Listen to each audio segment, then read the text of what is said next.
Hello. All right. And there's Happy. Hi, Happy. Hey, happy. So good evening, everybody. So grateful to have everyone here with us tonight. And so this is our Finding Our Inner Guide.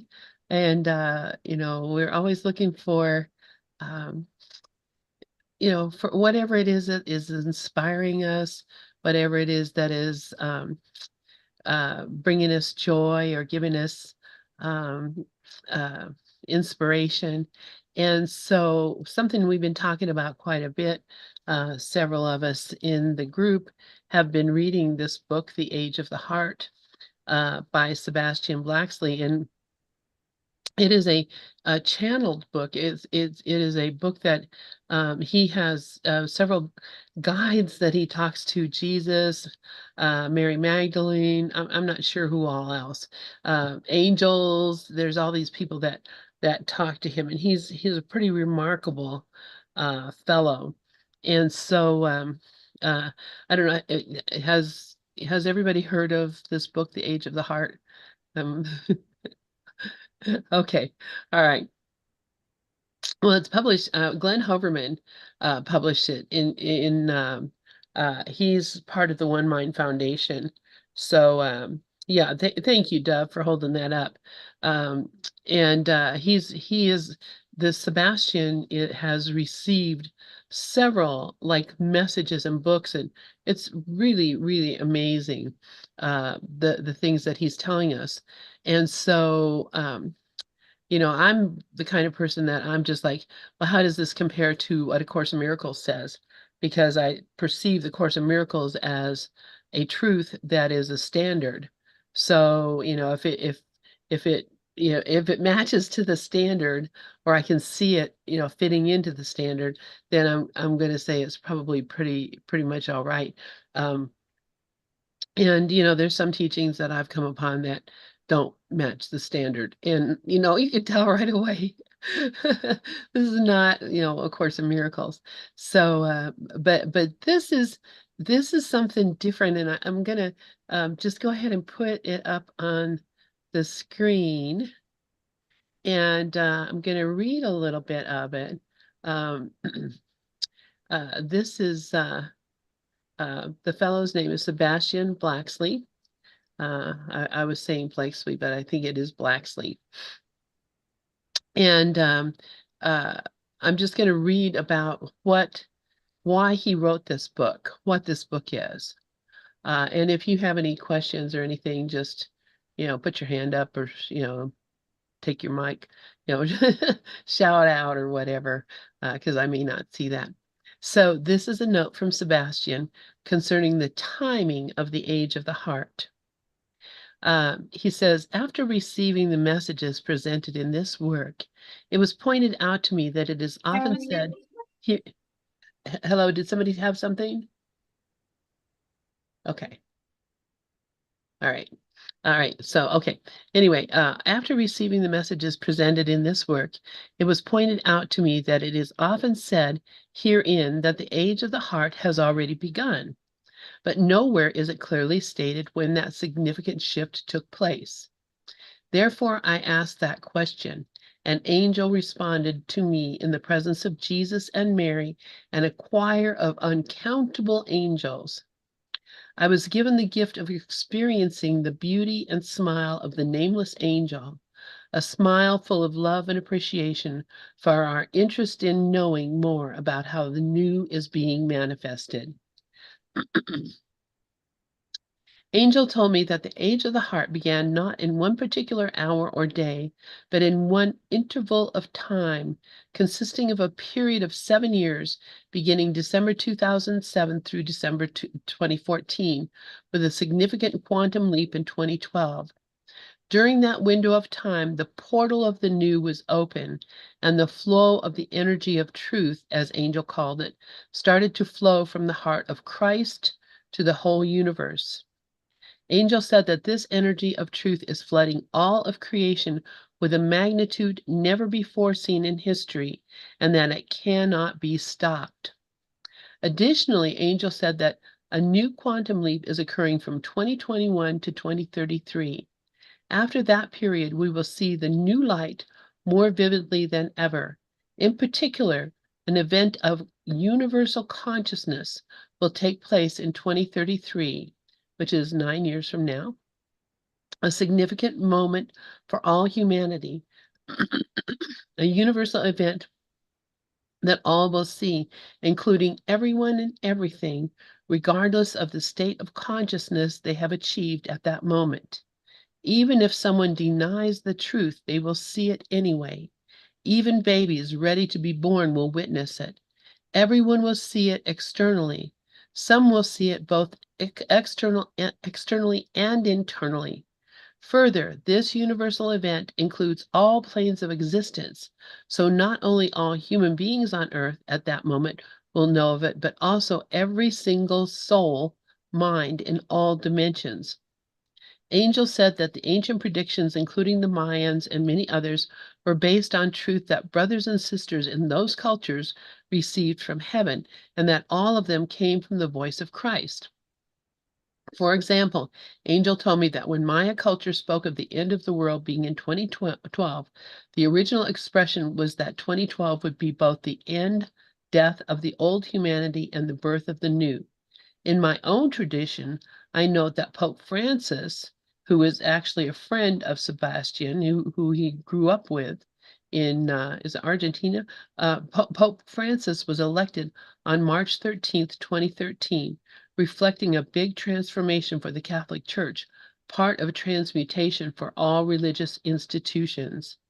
Finally, Angel said, those who were and are consciously connected to Christ's life, that is connected to Christ mind or consciousness in an uncountable variety of ways, made this possible. The new would never manifest without those brothers and sisters who, in so many different ways, dedicate their hearts to Christ. And so I just felt moved to read that part because it really is um, Sebastian explaining to us why it is that, you know, well, let me just put it the way that I see it. We've been given this Course of Miracles because of this celestial speed up that is happening, and that we're all being given the opportunity to share in this awakening, in this atonement that is occurring universally. And that because we have chosen to study the course and we have chosen to teach the course and to live the teachings of A Course in Miracles, we have become the bringers of this new age.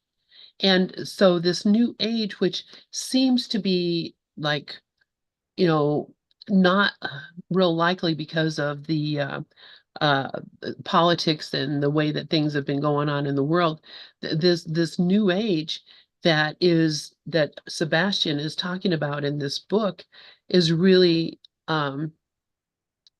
happening, and we are the bringers of that new age.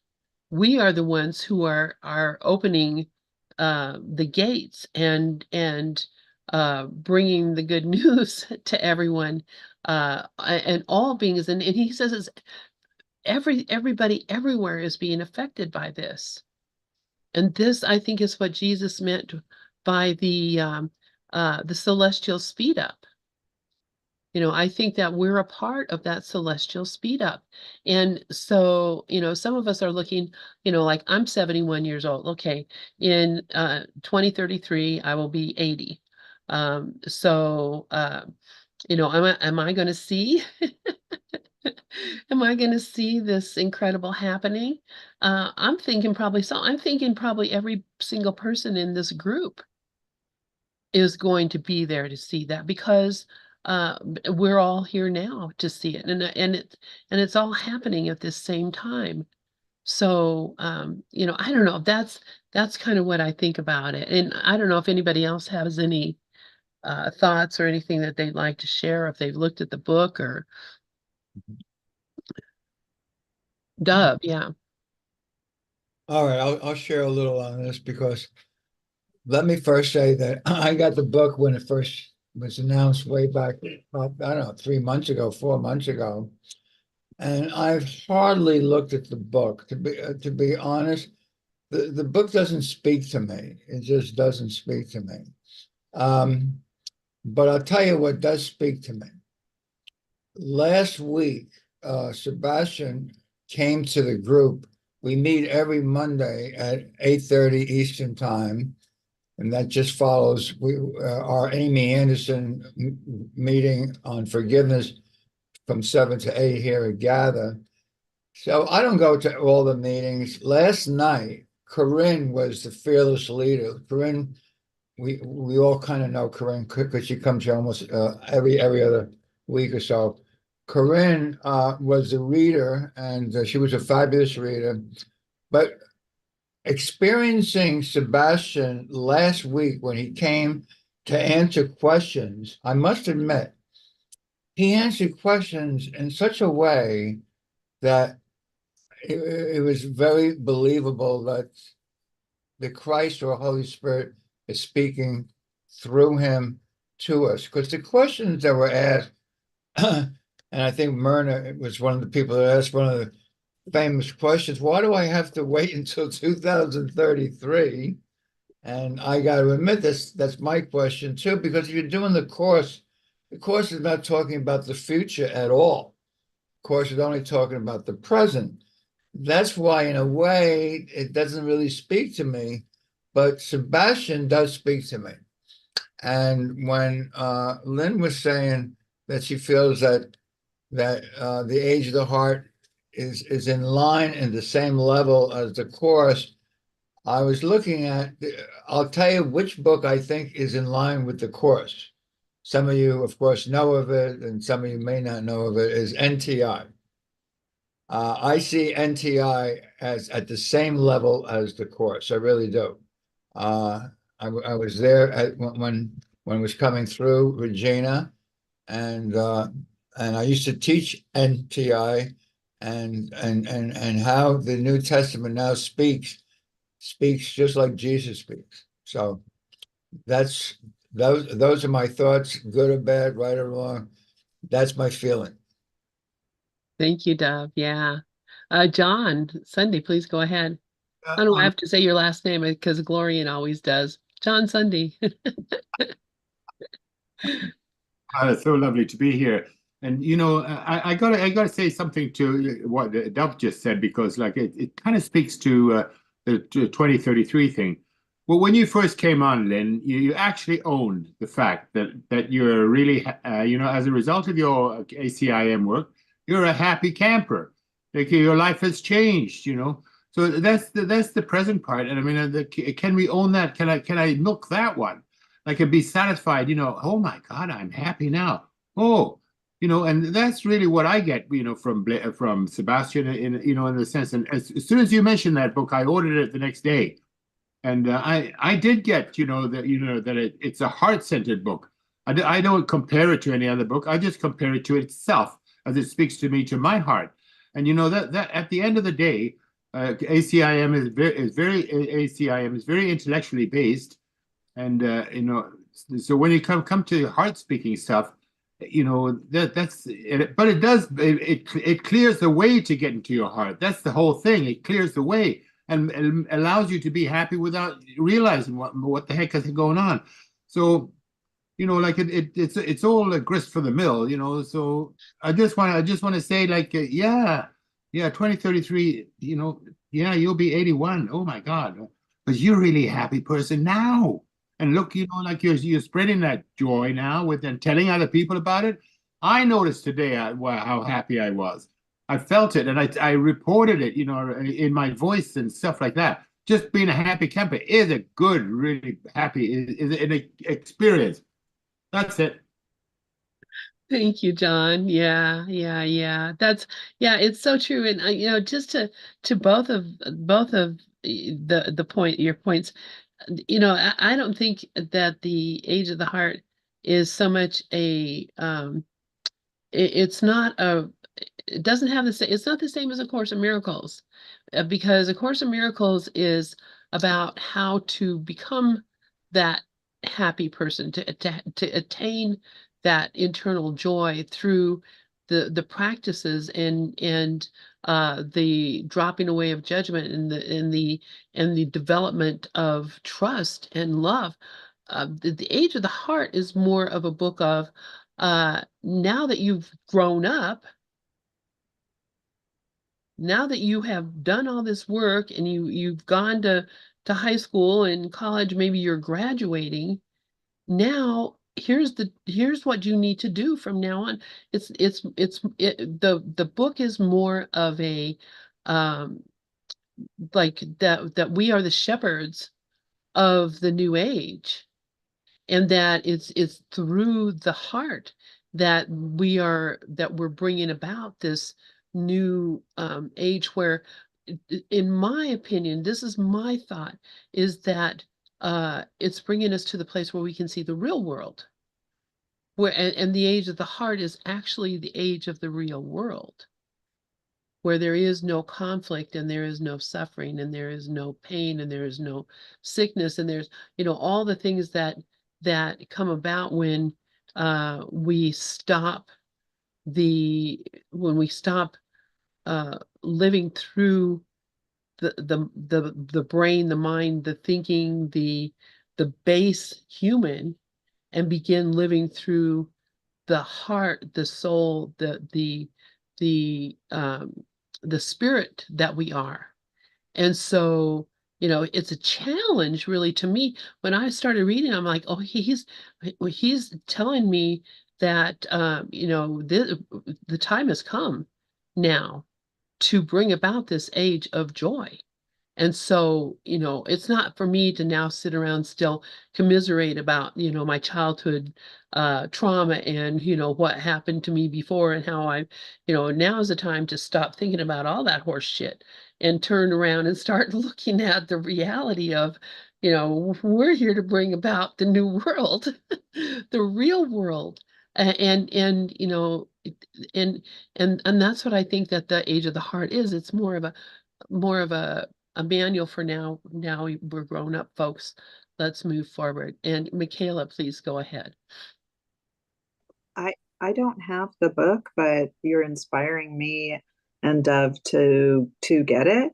But today's lesson, Truth Will Correct All Errors in My Mind, I was listening to on the streaming site of Ken Wapnick's journey through the workbook, because I like to listen to that. And then I also have the workbook. And, he mentioned in there that, and you could say Age of the Heart, that the dream is over and you won't have any memory of the dream. So all of this past life, samskara, karma, there's no memory.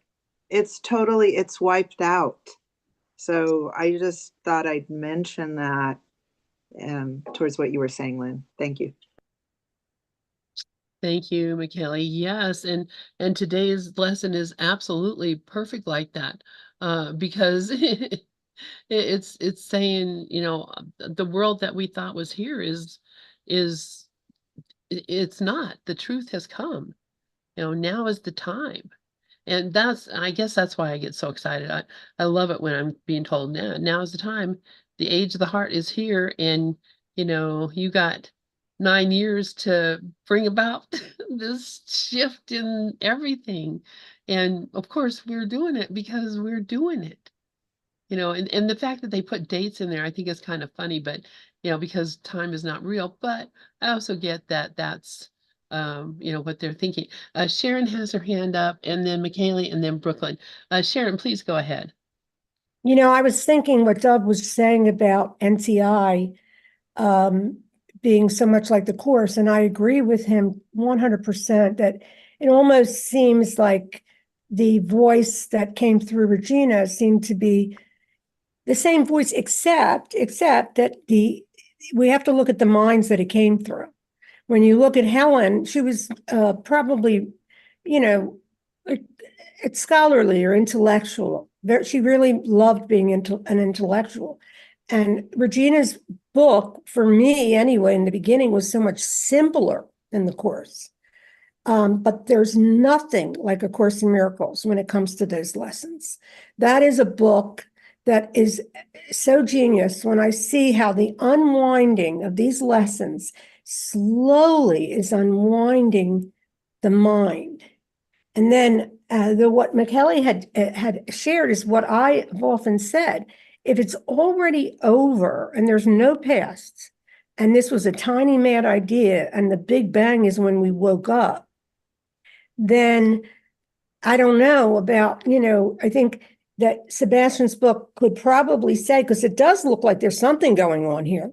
I mean, it's a time in our lives that we've never lived with so much division and insanity. So I leave the question up in the air, and I think it's exciting to think that maybe that this world would have peace, but the Course in Miracles is very definitive of the fact that there's never going to be peace because there's an attack on God, an attack on love. So, for me, it's left me with no more questions, just like I don't know.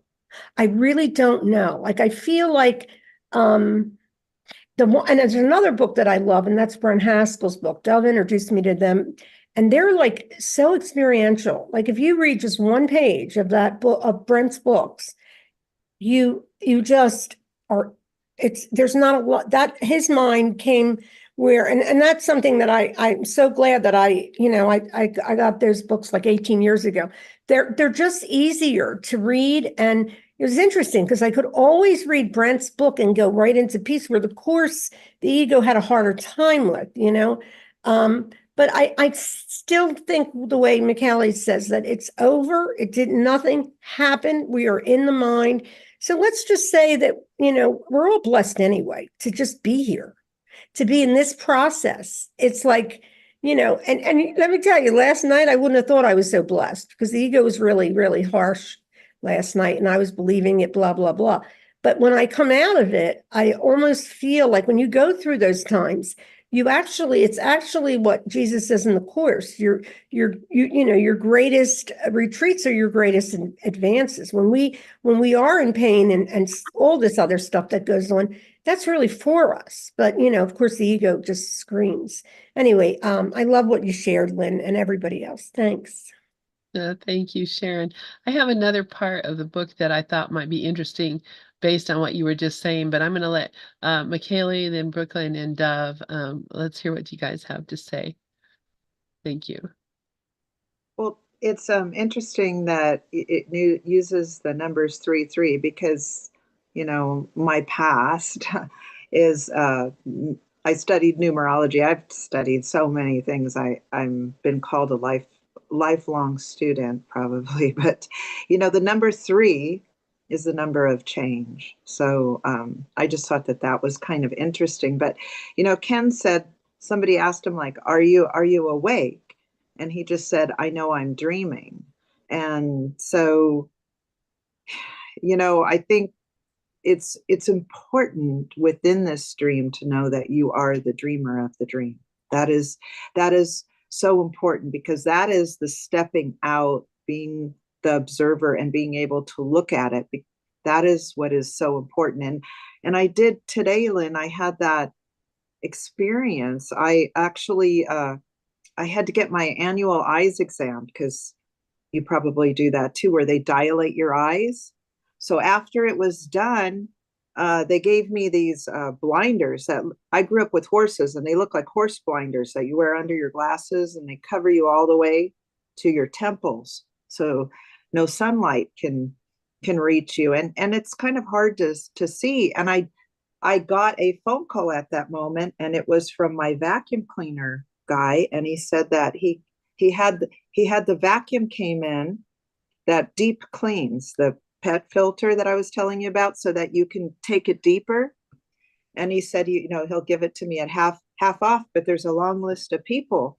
So I knew, I just went deep inside, and you have to act fast. And I said, well, my eyes are dilated, but I can make it. I know how to get to your shop, and I can be there in 30 minutes. And he says, great, it's here for you, and I'll give it to you at that really good price. So I made it. And I made it to the vacuum cleaner shop, and I picked up the deep cleaner today. And so it was a 3-year-old vacuum cleaner. So I'm going back to numerology, and number 3 being the number of change. So if we look at this as a metaphor, your life, and as a dream, I have today, I had horse blinders on. So I'm going into the light, but I still have the blinders on. So I can't see directly into the light. But I have the willingness to act spontaneously and get the vacuum cleaner that can do the deep cleaning to go deep within and take it deeper. So that's how the dream kind of is. And then to me, okay, so, and it was a green vacuum cleaner. The color was green and that was 3 years old. Three is the number of change. Green, because I grew up with horses, reminded me of when you train a horse, we call them they're green. When we lead them around on a rope, they're not yet ready to be ridden yet. So we call them green. So my vacuum cleaner to deep clean is green. And I got 3 years to wake up. So I just thought that I'd share that about the metaphor and knowing that you're dreaming. And it's beautiful because everything falls into place. Yeah, that's I love that. That's beautiful. And for some reason you just reminded me of that movie Inception. Um that because yeah, we're walking around in a dream. This is and everything is given to us for a meaning, a perfect meaning at the perfect time, every single time. There's never a time when we get a symbol of something that doesn't have a meaning to us, because we're being talked to all the time. The Holy Spirit is talking to us all the time through all things. That's why, I look at the clock and it says 1, 2, 3, 4, 12:34 or 4:44, which is the angel number to me. There's, and the same thing. It's not because, time is real. It's because it's a message to me. Yep, we're here. It's all very cool. We're all here. Dove, please go ahead. And I thought I Listen, saw Marcy had her ahead of hand. me. Yeah, oh, Brooklyn's ahead of you. Okay, go ahead, Brooklyn. Namaste, mighty companions. What resonates the most with me with Age of the Heart is the love that's in it. And same thing, Bashar, like we all have different ways of expressing it. But if the love is there, that's the core. Yeah, and I love when we all get together in love, no matter if it's Course in Miracles, which is my thing, Bashar or Sebastian Blakesley, or it's a love, my God, yeah. And Michaela, you reminded me of a poem I wrote today. I'd squeeze that in.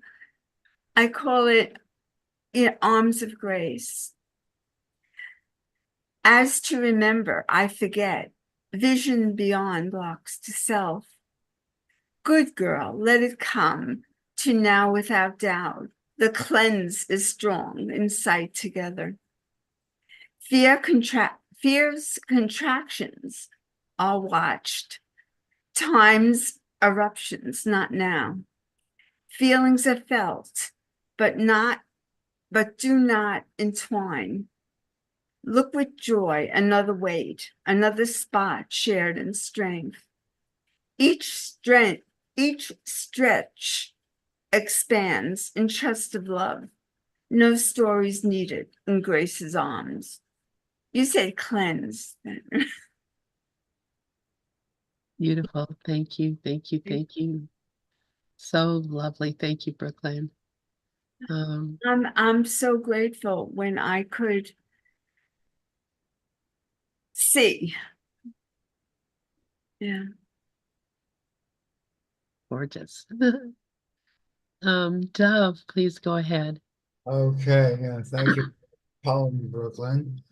I wanted to say, the Course in Miracles for me has a lot of reason. Reason meaning that he says, I can't do it for you. Like he says to Helen, hey, Helen, I can't take away the fear. Only you can do it because you are cause. Now, the course reminds me of the statue of David in marble, and the question was asked of Michelangelo, I mean, how did you know that David was there?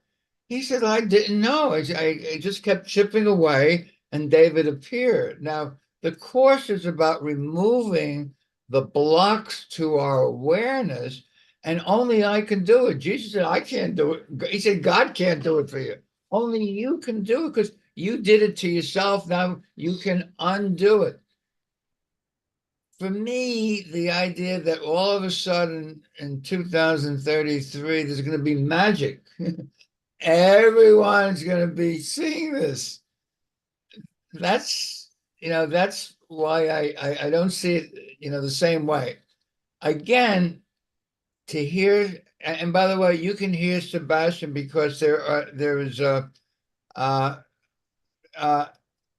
the people that go to that group are receiving a video of Sebastian answering questions. So if anyone wants to watch him now, he is so genuine. He speaks like it's Jesus speaking on the mount, literally. I mean, I'm telling you, that's my impression of him. So the book doesn't move me, but Sebastian does. Thank you, Dov. And I think you're thinking something that's going to happen that is not going to happen. That all of a sudden in 2033, there's going to be a great awakening. There's 9 years between now and then for us to do our work. I mean, it's not going to be, suddenly Jesus from the sky to people that are unexpected. People are going to be aware and ready because of us doing our work. And our work is not going out and teaching a course. Our work is practicing forgiveness and accepting the atonement for ourselves. And as we do that, that moves throughout the entire sonship. And he's saying everything, not just here on this earth, but every being in the entire cosmos is going to be affected by this thing that's happening. And of course, it's already being affected because we're doing it now. So everything is already being affected. But and I don't know. I'm not caring about 2033. Okay. Happy about doing it right now. But, it's because of what we're doing right now. It's not just going to appear because that would be unfair. You're right. That wouldn't be right. God would never do that. But when people are primed and ready and waiting and looking to the skies for the message it will be here. And, it's here now. We're just not hearing it. But when people are ready, they will. Rafi, please go ahead. And then I have another section of the book I wanted to look at real quick. In one of Yogananda's books, it's written that by the year 4400, all of us will have reached that moment of realization. And the point is that, and this guy is saying in 9 years, and there's only now. I mean, there is no 9 years, there's no past, there's now. The other thing is that we are already that. There's nothing we can do about being the infinite Son of God, the full spirit, a total consciousness, beingness, however you want to phrase it. We are already that. All we have to do is get rid of the stuff that in our minds that's telling us that we're separate from that. And all of us, I'm more than one master has said this, we're all going to make it. There's no way that we're not going to make it, because we are already that. Some of it's going to take a little longer than others, and then we get right back to it. What do you mean by a little longer? Since there's only now, and we are already that. So all of these things about time makes no sense because time is an ego concept. And I look at it and say, I understand that. I understand where they're going with this. But the fact of the matter is, since we are already that, our work is exactly what everybody else is doing. Let me get rid of all of the mental junk, this gobbledygook that we got that we call an ego mind, and clear it out so we can get quiet, so we can see that we have always been that.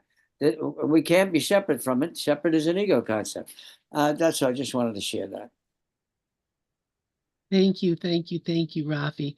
And you're absolutely right. It is already done. I think all he's doing is urging us to look at it. Look at it so that we can because we're still missing the point. If we're still here waiting and thinking, we're still missing the point. So, let's let's get on with it. And Marcy, we're talking about the book The Age of the Heart by Sebastian Blacksley. So, McKaylee, go ahead. I think that was really interesting and good, what Rafi said.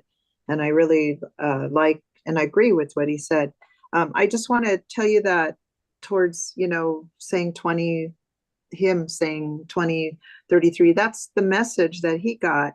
But there was years ago, like 25 years ago or 30 years ago, I went out to the desert because the Virgin Mary they were having apparitions of her, and people in wheelchairs were saying she was appearing and they were getting healed.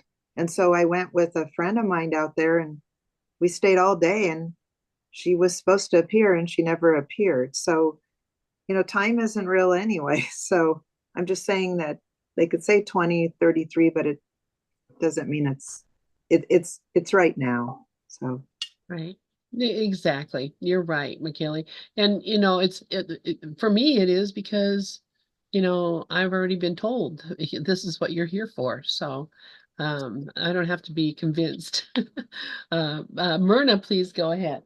Yes, I have the book in front of me, and I tend to highlight what I like, really, what really speaks to me.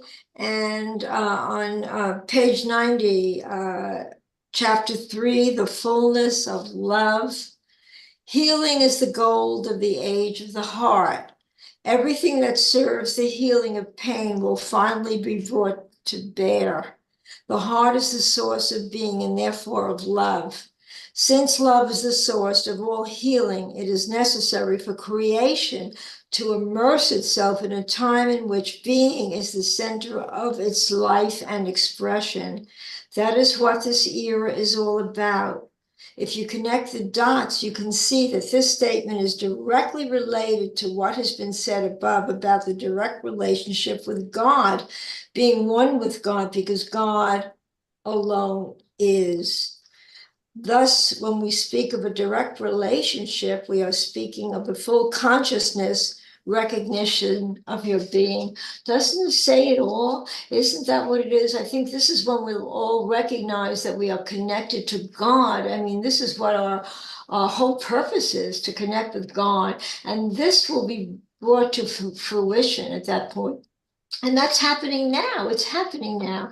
And maybe, we'll just see it in that way more than ever at that point in time. Everyone will have been affected by the change that's taking place, the consciousness that's evolving. And the consciousness that is evolving is the closeness that we all want to bring into our heart, which is God, the love of God that we're feeling in our heart.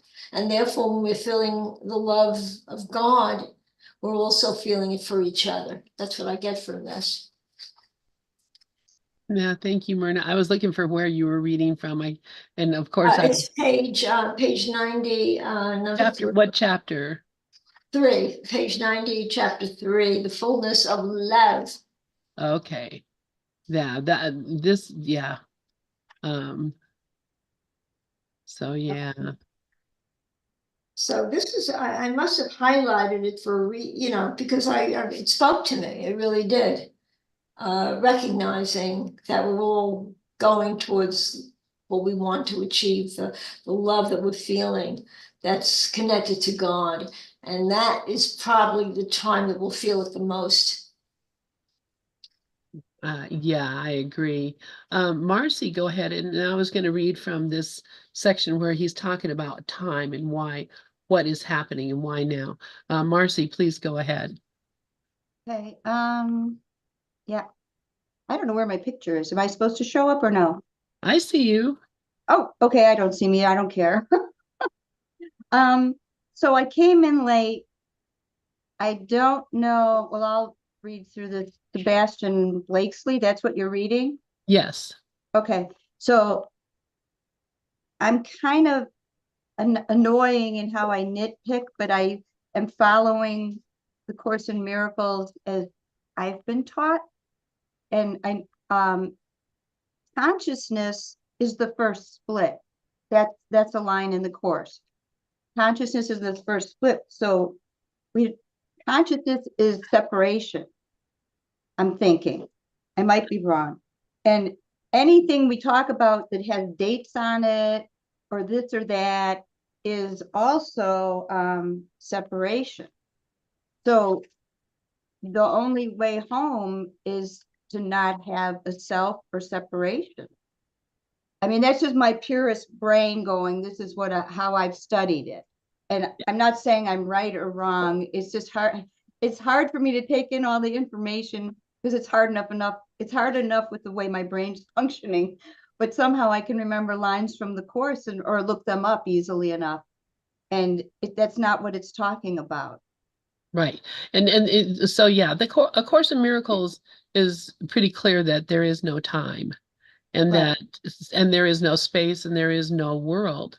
So unfortunately, my own personal body is pretty clear that there is time, there is Yeah. space, and there is a world. So, we're looking at, where the end of time comes and where the end of space comes and Okay. where the beginning of our reality comes. And so the Course of Miracles, as I'm seeing it, was the workbook, the course that brought me to the place where now I can operate in the world as the Christ and operate Okay. as the Christ mind in the world. And Yes. Jesus in the Course doesn't tell you what to do once you get to that point, but this book does. It's Okay. very It sounds instructive. very, yeah. I Yeah, have to get my head on because I know you guys are talking about something different than what I'm familiar with. And yes. so yeah, I get it. So let me read a little bit of this from Okay, cool. Thank um, you. okay, thank you. Love you, sweetheart. Love you Thank too. you for being here and thank you for putting up your hand and I figured I going in. remembered how. Yay. I don't So really have a hand, but it's so chapter 4 is called Realization in Love. And here's where he talks about a new age. And I know a lot of us get upset when we hear new age because we think new age means this, that, and the other thing. Clear your mind of what you think this new age is. Think about it as the age of the real world rather than the age of Aquarius or whatever. So a new age. Beloved of my being, pure soul, you may wonder why the age of the heart should begin to be lived now and not previously. What is the purpose of time? Why must you wait for the achievement of divine plans? And of course, the Course tells us that the thing that's going to help us along to understand is the purpose of time. So, he's talking to us about the purpose of time and the achievement of the divine plan, which is another thing that we've been talking a lot about. That plan that was initiated at the very beginning, at the time of the tiny mad idea, that has an end. And we're talking about coming to the end of that plan. Time exists as an option within the pure potentiality of the soul. It could not have been conceived otherwise. Nothing can come into existence without the consent of the will of God, in accordance with his eternal laws. While what the Creator creates cannot be uncreated, what the mind fabricates in fantasy can be undone. No illusion is eternal. What is now happening is that the illusions that trapped creation, causing a whole system of limitation, are being dismantled. This is what we're talking about. We're dismantling the illusion. That's what the whole course is about, is dismantling the illusion, removing the blocks to the awareness of God's love. An easier way to understand this is to realize that time is not moving forward as perceived, but backward. Time was stretched from eternity, the realm of no time, to a limit. Once it reached that limit, it began to withdraw. In reality, time is going nowhere, but given the tendency of the human mind to think in sequential terms, it will be helpful for the purpose of this dialogue to conceive of it that way. In the trajectory traveled by time from eternity toward its maximum possible extension, the history of creation as you know it was manufactured with humanity as a part. So he's talking about the dream, the illusion that was manufactured at the time of the tiny mad idea. We have said that time is going nowhere. This is something you can easily understand because time does not enter the sphere of space. They are different in nature, although they coexist within the same dimension. The same occurs with the various beings that populate the earth. They are different, yet they share the same kingdom. If time is going nowhere, it is not moving. If it doesn't move, how could it exist? Do you not think of it as something that slides from the present into the future, leaving a trail behind it that you call the past? But if the future does not exist and the past is not real, where can time go if the only real thing is the present? The answer is very simple: nowhere. Your quote unquote reality exists only in the imagination. The notion of time is one of the great universal beliefs passed from generation to generation, establishing itself in the human mind to the point that it seems impossible to conceive of existence without it. Daily life is governed by its apparent reality. It seems to encompass everything to such an extent that you cannot even conceive of the idea that it does not really exist. And then he talks about beginning to remember.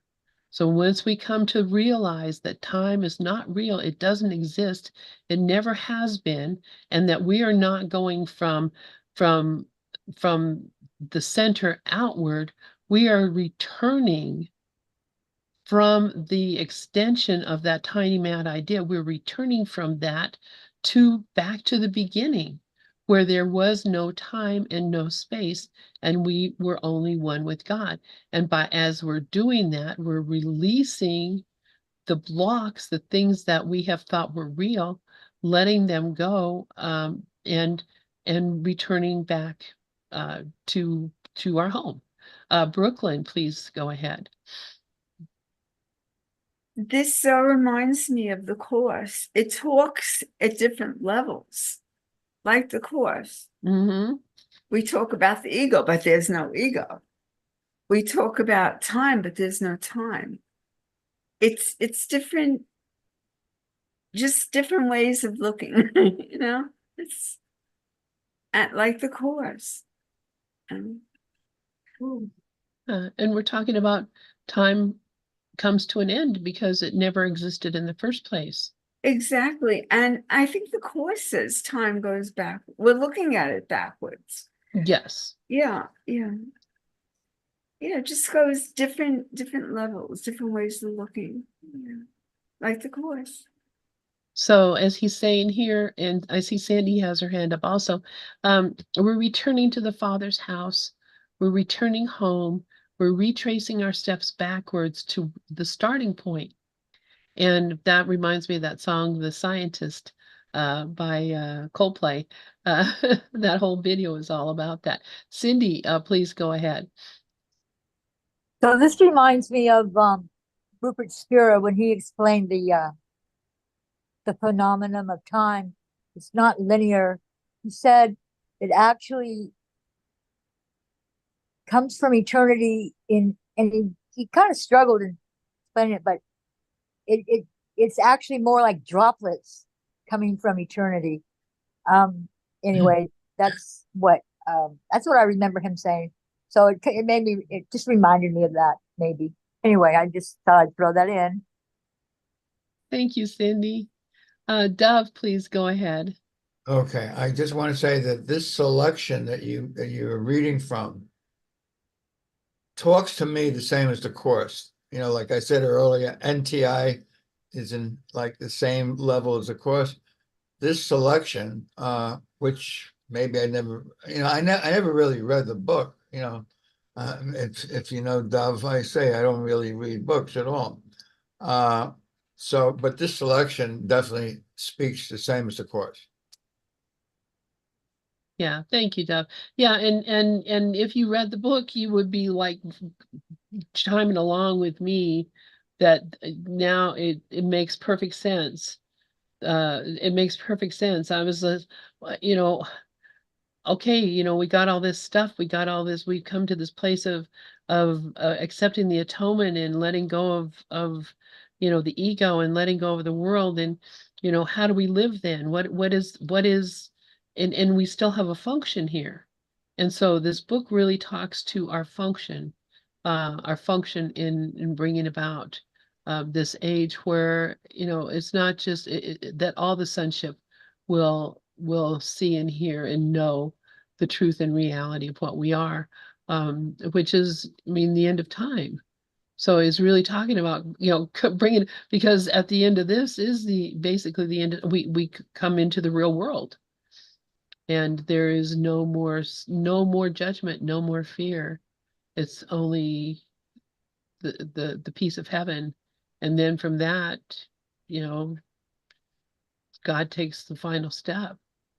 Go ahead, John Sunday, please.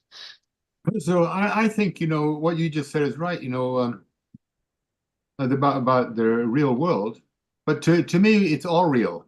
Like just like you said, like your body's real. My body's real too. It's real to me now. And it speaks to my mind of the three planes of existence. Well, we talked about, you just read about the imagination. Nobody knows God or has any clue about that. But one thing we do know is that it's all the ideas come from there. The images come from that source. So that would be like a primary or energetic, a primary source of energy. And the, subsequent to that is a mental energy, where we talked about the tiny mad idea. So the idea was mad. But it got worked on. And so that would be the second. So that would be like a mental realm, etheric, mental. And then finally, we got the physical. We worked on the physical to make it reality. It shows up in like the potter's clay. It does this. There's nothing in that clay. It's just we made it into that. And it's the spirit's efforts on our behalf is because we chose this idea, and it's carrying it out. So we think that, yeah, there's one cell that started. You were one cell one time. I was one cell at one time. And those stories, look at us now. We think that's real, but it's really potter's clay. Because so it goes back into the etheric dust, and it winds up going back. So we can wander between these three planes of existence: the physical, mental, and the spiritual, all day long. But we have to remember where, the main source. And that's why Joel's work is so exciting, because he focuses on that. But there's nothing wrong in adding any other teaching, especially when it brings to joy and love, because that's the opening of the heart. That's what it is. We get back to that. That is the spiritual stuff. So anyway, that's my piece. Thank you, John. And yeah, there's so much out here for us. And of course, there's a lot of Course in Miracles teachers who are out there telling you how to live your life as well. And I don't know if they have the kind of foresight that Sebastian seems to have. Again, as Doug mentioned, if you saw him and heard him, when people ask him questions, I'm like, when I hear the question, I'm like, oh my God, how can you be asking a question like that?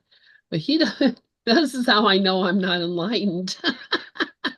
Because it doesn't matter if you ask him, is blue God's favorite color? Is that why the sky is blue? You could ask him any question and he would take it very seriously and take it to spirit and um and answer in a way that it's just you can just tell it's divine. It's not a person sitting here talking to you. It is a uh, channel for a divine being. And, I mean, I see that when I see him. And, I'm not, believe me, I've looked at a lot of teachers, I've, been involved in seeing a lot of, Course of Miracles teachers and other teachers that teach other things. And uh, not many of them would I just say, yeah, that's a divine being speaking here. I might say, here's a guy with a lot of good ideas, but listening to Sebastian, it's like you can tell he is out of the way, and what's coming through him. Uh, I mean, why would be suspicious when Jesus tells us that there are angels and that there are other beings and they're all around us and they're talking to us all the time and we're being given direction from beings that are uh you know not seen by the normal person. Why would we think that's not really happening? Why would we call Jesus a liar? If someone can hear that, I want to hear it. I want to hear what they have to say. Not because I can't hear it for myself, but because I love it. I love to hear it. And like I said, I love hearing what Sebastian has to say. So anybody else have any comments or thoughts? Yeah, Rafi, go ahead. Along the lines that everything happens for us and not to us, this whole session that we're having here today has brought up for me so much resistance, so much out of control feeling, so much I don't want to do this, I want to change it, I want it to be, and I just keep bringing it up and bringing it up and letting him go and letting it go and letting it go and getting lighter and lighter and lighter and lighter. So there's no such thing as something not working for us. It all works for us, and this was a perfect example of it. I mean, come on, it's just. Thank you. Thank you. Thank you, Rafi. Thank you. Thank you. Because, yeah, that was the same thing for me when people were bringing it up. I mean, I had personal resistance. I had resistance because it's not what the Course of Miracles says. I had resistance because, who is this guy and what? And it's just the more I read the book and the more I listened to the teaching, the more those resistances. In fact, it was just like, why am I being an ass about this? This is, obviously a genuine thing that's happened. Why am I so resistant to it, thinking I know better? I don't know anything. And so, yeah, it just is amazing and beautiful to me. Please go ahead, Deb. And thank you again, Rafi, for that. Yeah, I just want to say I put in the chat if anyone wants to attend next Monday evening. This is, several of the people here, Lynn, Brooklyn, etc., may do attend the sessions. It's next Monday at 8:30 Eastern time, and if you want to be sent the invite, I put the email there. The guy who runs it, he's the publisher of the book.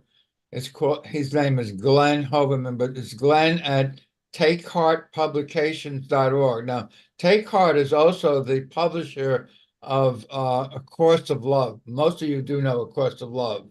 So, a lot of people from Course of Miracles went over to the Course of Love. Glenn is the publisher of that Course of Love. The thing that I wanted to mention to you, Lynn, in the breakout session, who do you think I wound up in a breakout session with? The newest guy, Ruben, and Glenn didn't even know who Ruben. He says, have you been here before? I said, no, it's first time. So Ruben is a guy from Knoxville, Tennessee, and I got to speak to him at length. And he has a group in Knoxville, Tennessee, who meets on the Age of the Heart in Spanish. And I'm mind boggled that there's groups around the country you never even heard of meeting on the Age of the Heart now. So, in fact, I want to talk to him again. I think I can find him probably on Facebook. Yeah, thank you. That's awesome, Dove. And yeah, it really is, it's really is a how-to manual. So, no matter what you may think about it, and spiritually, you have your ideas and thoughts about how does it compare to A Course in Miracles or this or that or the other thing. Just look at it as a how-to manual. Here's it's like, we graduated and now we're being given, here's your function now. Here's the job you're here to do. And I love Oddsy has on her for her picture, light up the world, because that's really what it is. It's a lighting up the world. And so Regis has Karen's picture. He did for a second. There it is. There it yeah, is. I see Regis has Karen's picture. Yeah. She's doing pretty well, by the way. So I'm really happy about that. I'm going to go ahead and shut off the YouTube live stream.